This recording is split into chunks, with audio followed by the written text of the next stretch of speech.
Hey YouTube. No, this actually doesn't go with that. So this is my Frankenmower. This has taken quite a bit of time of my attention, but just zip tied on so I could weld. So the problem I was having when I would lift the mower, all the metal around here was fatigued. In fact, you can see the tear happening right there. So I had already welded this wheel mount in place because that had fatigued. So it's not adjustable and it sits way too low, but that's where it was at. And then the handle was just like going whir, whir, whir.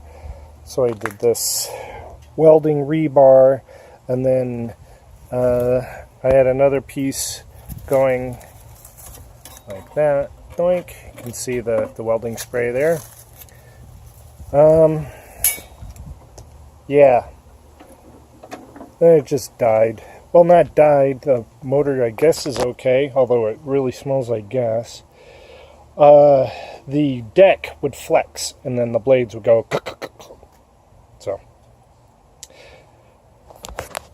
I've been wrestling, putting all kinds of dumb time into that, trying to nurse all the life out of it that I could. And I did. So we got another mower. It's in the other garage. I'm not going to keep it in my shop because it takes up room. And damn it, I want room in my shop. More room. So what's going on in the shop? Not a whole lot. So, sorry about the sort of smeary, fuzzy camera. I can't seem to clean the lens. It's part of my broken camera thing. So, where am I at? I'm not buying any parts for this because we're still recovering a little from vacation. Not that we incurred expenses and like credit card debt or anything like that. Don't do credit cards. Becca didn't work that week, so that sort of is a little financial hit. She doesn't have vacation time. Being her kind of nurse, her kind of nurse. So yeah, she's working extra because I can't change my income. I'm salaried. If I work more, it's like, hey, thanks for working more. So parts are waiting. I haven't bought a single part since the last video, and I don't know when I'll be able to, probably a month or two. So I need radiator, battery, cables, spark plugs, distributor wires, some kind of loom, or, yeah, since I'm on this. So this wiring harness is from the straight 6 configuration.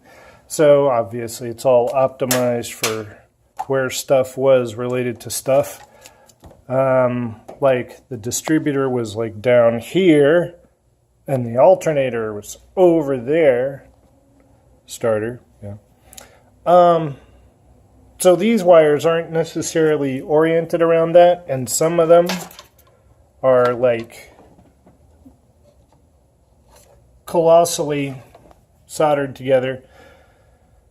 What do people usually do? Just make a whole new harness? And if I were to buy a harness, do I buy a harness probably for this car with the V8 in it? I don't know. I don't know what you do. It's wiring, so I don't really want to do the wrong thing. I hope I don't have to replace my wiring harness. I have to take all that off. That's not the worst thing. I've had it off before. Yeah, I could just run wires from the little block that goes onto the firewall. It's, yeah, I'm already feeling like I'm walking through quicksand on this project. I don't want to go bonkers. Even if I go, all right, this is the minimum arrangement for it to run, then, after I solve the problems and finish the work, then I'll deal with that if I don't have to do it to get it running. Oh yeah, carburetor has to come over.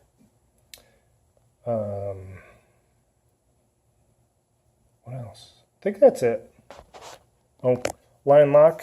But again, I'll get the car running and futz with that later. Even though, yeah, it would be easy enough to just pop it in there. I'll just wait. Make sure. Reduce the number of variables, things that I've done. So when I finally am ready to do the test, I hit the key and nothing happens. Or something spins backwards. Or something burns. Or zaps, starts a fire. I don't want to half-ass that.